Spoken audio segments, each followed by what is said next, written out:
Hello Tarot friends, this is Julia, this is Tree Flower Tarot, and this is hashtag 72-hour tarot challenge. This is a challenge launched by Mystic Rose, and I first saw it on Saturnarium's channel, and I thought it was really interesting, so I chose a deck I haven't used in a long time. And someone mentioned it in the comments the other day. I was like, yeah, I haven't used that deck in so long. So this is the Gypsy Palace by Nora Huska.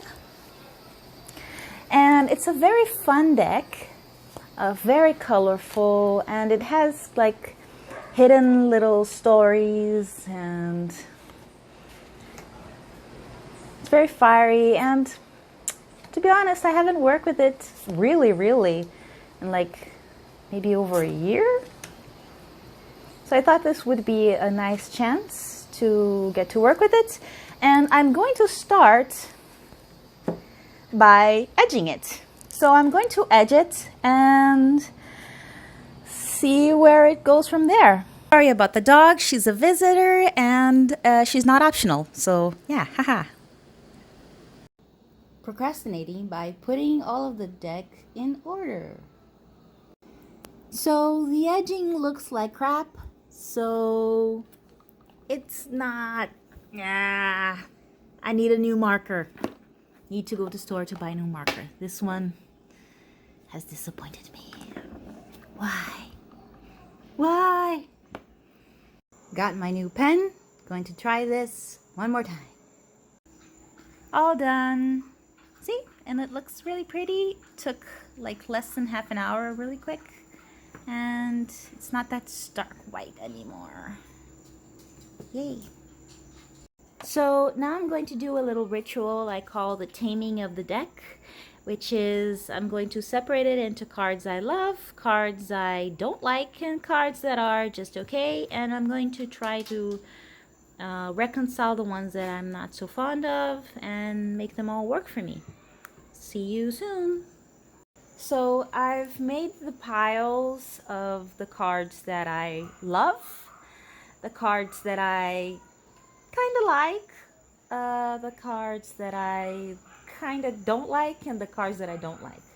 So I'm going to take, usually I try to make the cards that I kind of like, I try to reconcile with them. And I usually then go over the cards I really like, so I fall in love with the deck, and then I go to the cards I don't like. I make them, kind of don't like, and then I get these and I make them to work here, and eventually I hope to get the whole deck to work for me. So yeah, that's going to be a whole discussion, and I'll come back with some thoughts. This is one example, the Seven of Pentacles. So I was like, I don't really get this card, the growing garden. It's a little bit too barren for me. But then I went to Crowley and saw failure. And the little booklet says, you may have thought you had everything ready and organized, and were just waiting for success. But now you realize it will take longer than you think. You do have what it takes, and things will eventually work out. But life provides you a chance to wait now and to test your belief in your project. So it's still growing, She has her little chicken. So now I love this card. Reconciled. Next. The Six of Pentacles is another one. I couldn't quite reconcile it with success or the giving money thing. And then I read the little book, which also helped me, and it was explaining how this was like a cradling of arms, cradling and giving support, like water and nutrients for this little plant, this little person plant to grow. So I started seeing this like a little pot of people helping this little plant grow.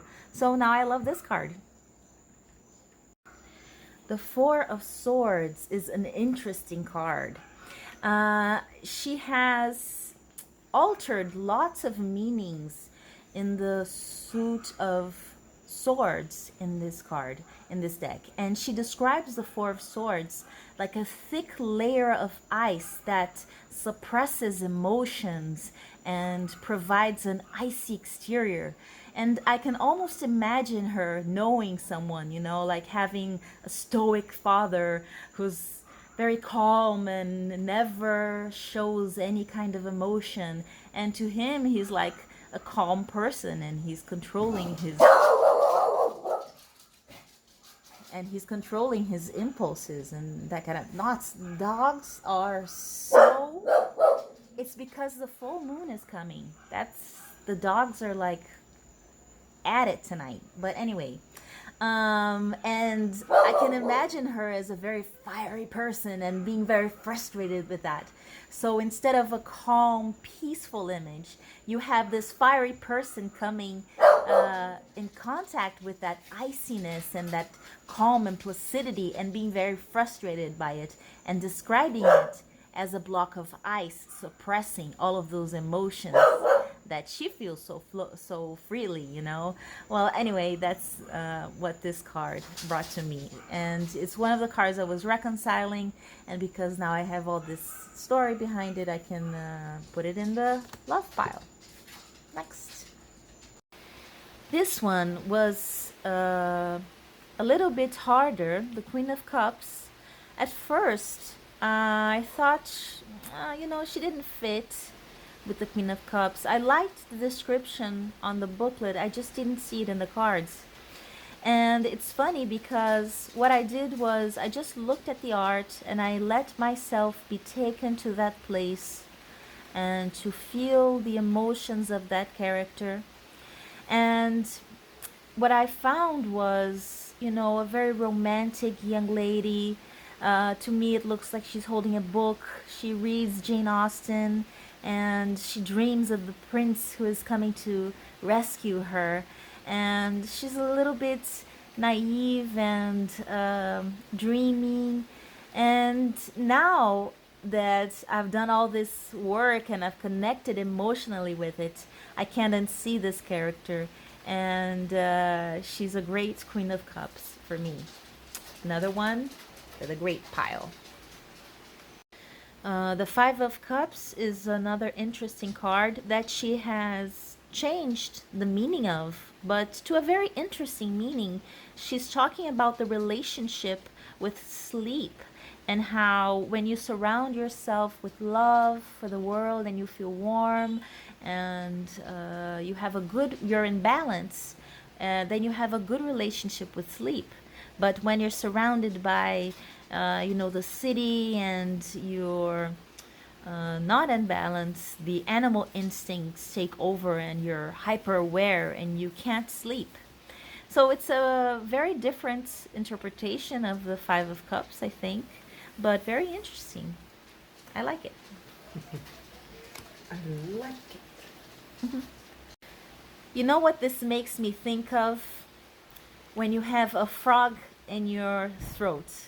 I don't know if this is an expression in English for Americans, or but in Brazil we have an expression that's tô com um sapo na garganta.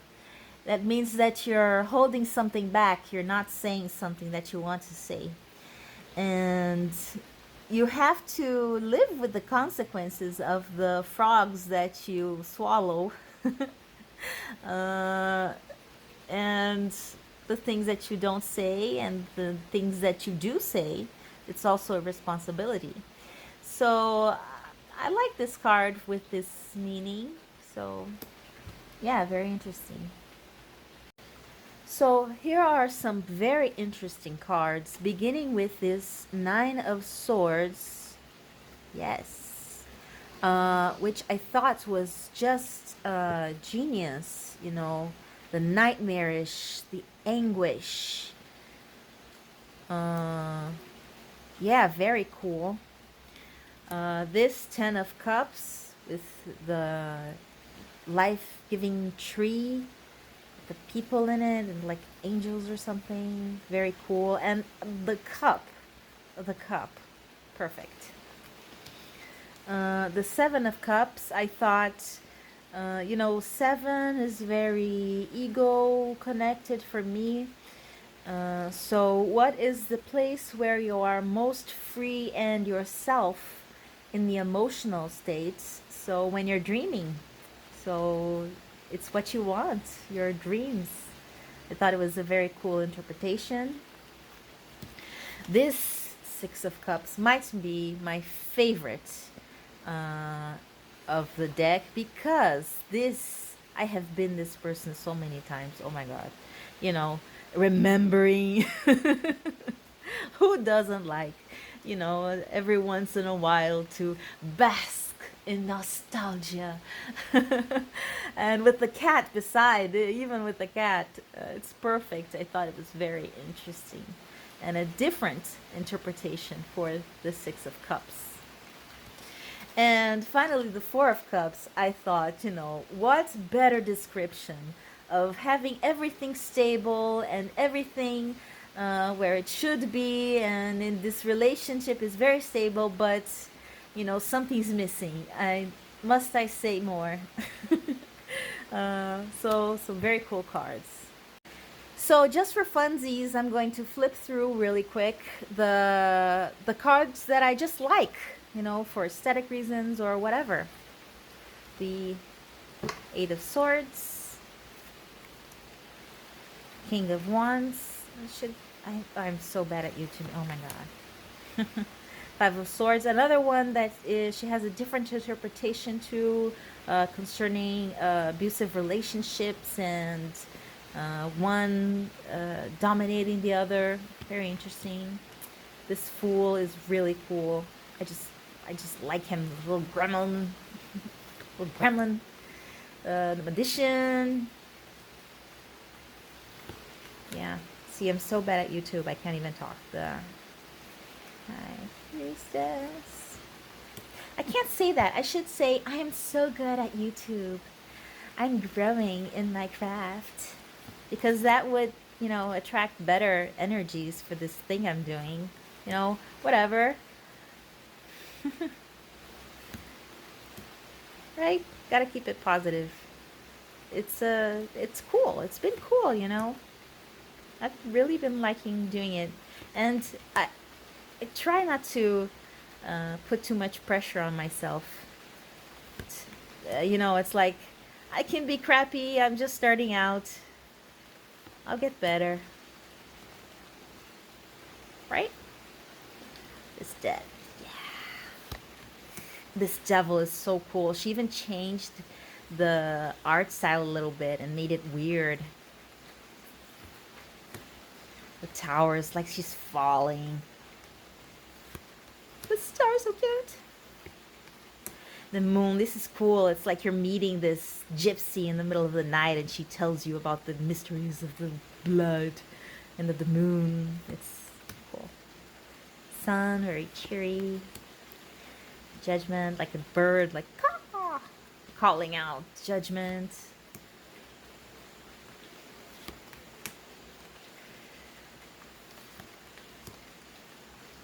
The energy you get of imagining the holidays coming and all of the things you're going to do.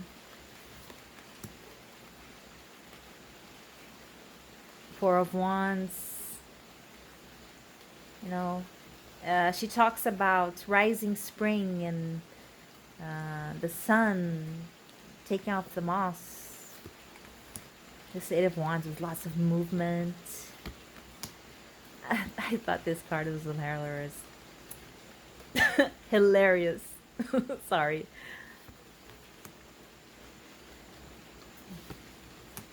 She's so nice. I just like her. Weird.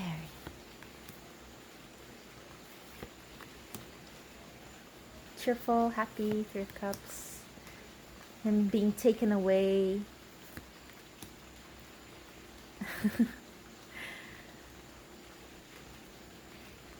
Easy happiness of prosperity. Happy Page of Cups.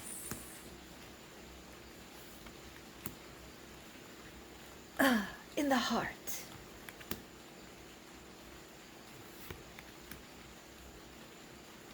Little devil. And this one, she's Seven of Swords. I talked about how she has some different interpretations for the sword suits.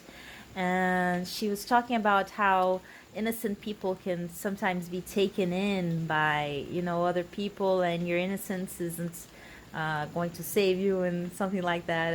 I thought it was interesting. And I also liked it because the first time I saw it, I thought, you know, seven again is a very ego thing for me. And, you know, in the mind, like a little demon in the mind, pulling you around, you know, and talking to you in your ear. I like that image for the Seven of Swords.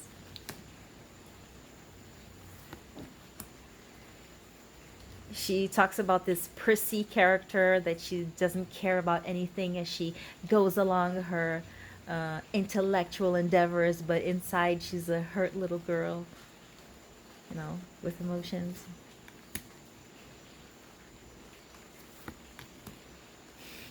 She's so cool.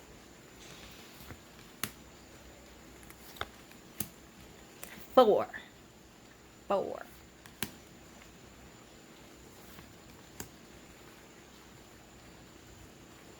Pentacles. Oh, this queen is so beautiful. Miss King. Very cool cards. Very beautiful. This was a difficult card. The King of Cups. What? Let me read this to you.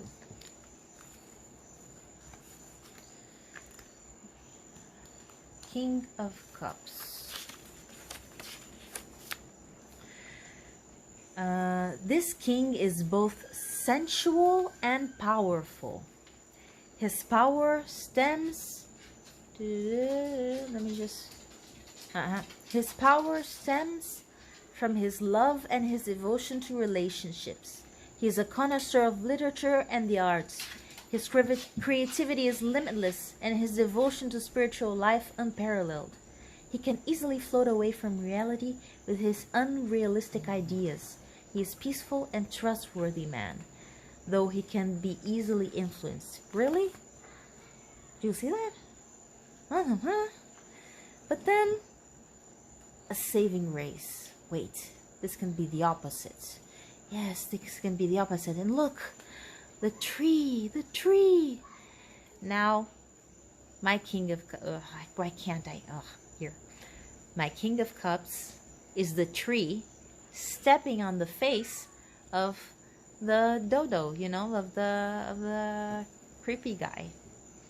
And he's a prince. He's saving me, you know, from... And he's short, but he's great. So that's how I got around that. It works. And to finish off, the Temperance card. This one almost broke me. It was very hard to get, but then I was looking at it, and the image that came to me was as if this painting was a memory from childhood. And actually, Temperance, it's like she's the child asking for her mother for some fish, and then this feeling came over, like Temperance was that mother that maintain the home, and fish that are fertility and prosperity, and the food on the table. You know, she kept the food on the table, she kept the house, she kept everything that is life nurturing and essential for life. So, and it was the last card, and finally reconciled, deck tamed. That's the end of day one. Signing out. Good night. So it is the next day. The deck has slept under 2 heavy books. And yeah, it's dried really nice. Let's give a little shuffle.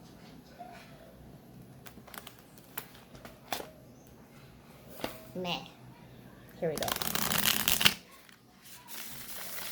Yeah, pretty satisfying. Ready to go.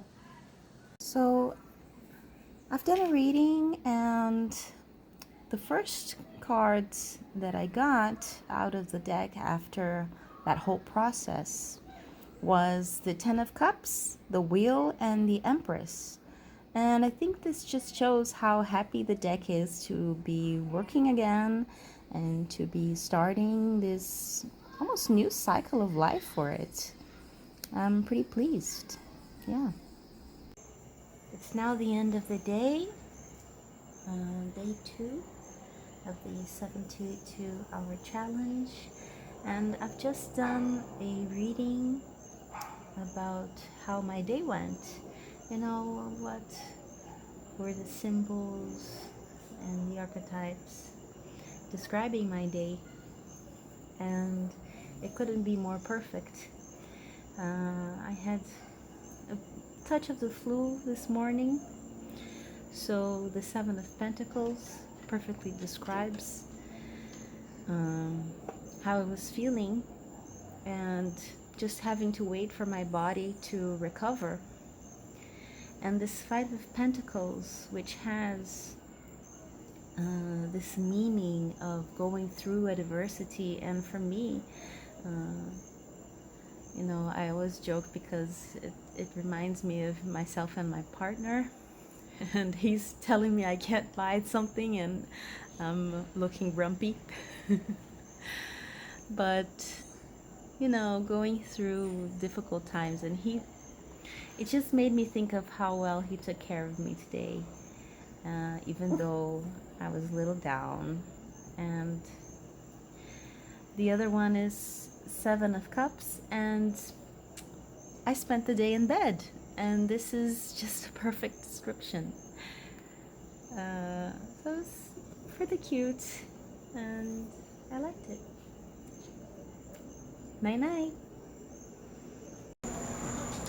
Hello friends, it is now nighttime on the third day, last day of this 72-hour challenge. So many emotions. It has been really cool doing this. It's like a mini spa for the deck, you know. To get to know it again, it rejuvenates. And I thought I'd just do a spread to talk to the deck and see what it has to say about this experience.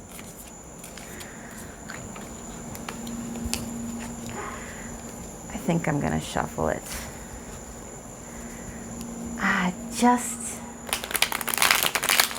This is so good. Well, you refuse to leave the table, so she barks if she isn't allowed to be on the table, so cutie pie. I like 9 card spreads, so first question. What do you think about this experience we've had together?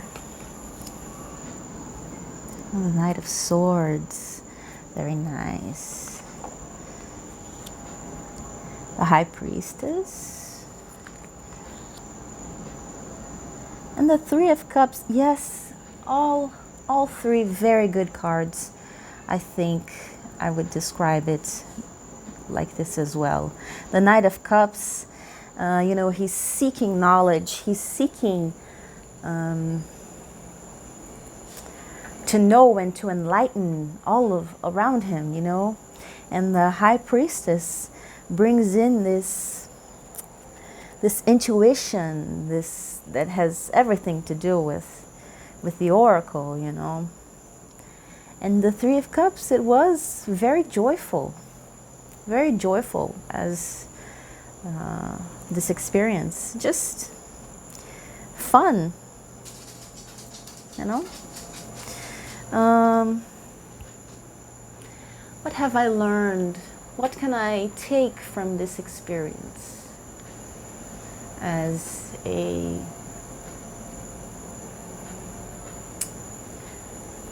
something to take it by?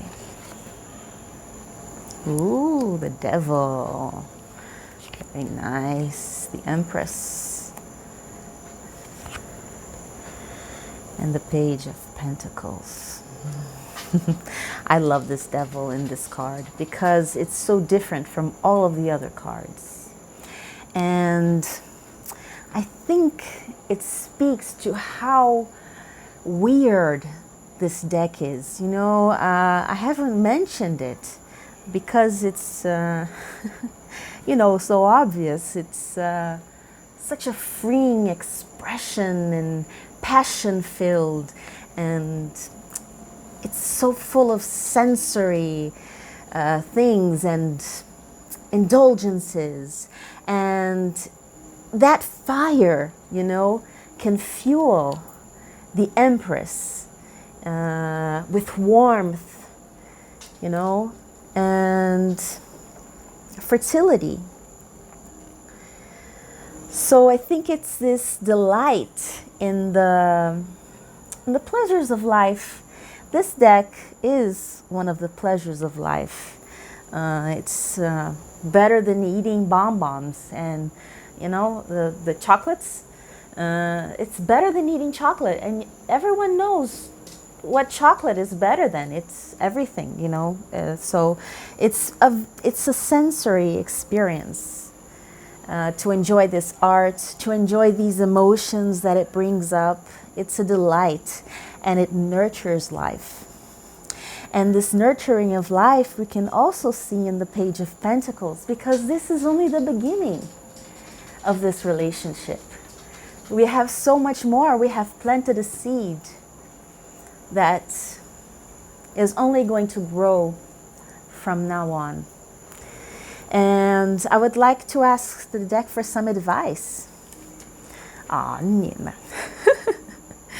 The Two of Cups. Oh, come and chat.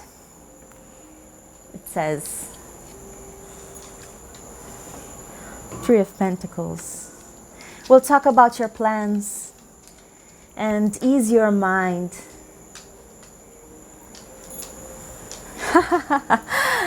And we'll play around as fools that we are. We'll embark on this journey together. You know, this is tarot decks, you know. They're in the little pouch. You know, I can imagine every one of the people who watches Tarot Tube and has their special little decks, and you ask them, you know, what would you save in a fire? And I can just imagine myself coming to my little altar space that has like 3 or 4 decks at once, and like just grabbing the decks and pulling them and putting them behind my back. Of course, after the dogs and all of that kind of thing. But I don't think I am alone. Maybe, you know, everyone has that one deck that you would, you know, at least it would flash before your mind, like, oh, my deck. And they're good companions. They help us see different perspectives within ourselves, you know, and we bond with them, and we can play with them and go on this journey together. So anyway, I want to thank Mystic Rose. I'm sorry I didn't catch your name, but I will put it down below. Anyway, thank you for this challenge. It was really cool. Thank you, Saturnarium, for your video. It was really cool. And yeah, thanks. That's it. Bye.